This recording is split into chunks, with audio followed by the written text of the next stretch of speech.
ora kerja malah ngalamun.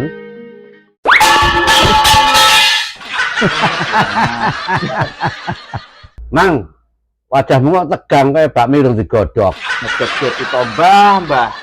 Iki lho, aku tegangi mergo ana pasal KUHP nasional. Pasal 304. Sopo sing wong ngenyek ibadah iki bakal iso dipenjara. Loh, aku wingi iki nutup pas ana wong ibadah.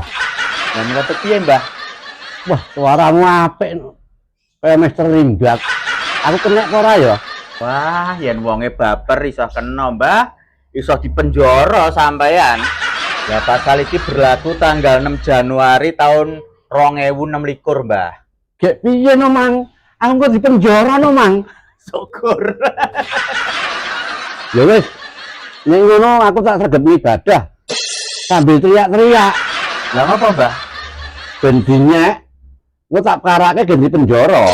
Ya enggak gitu konsepnya, Mbah. Baper boleh, penjara jangan.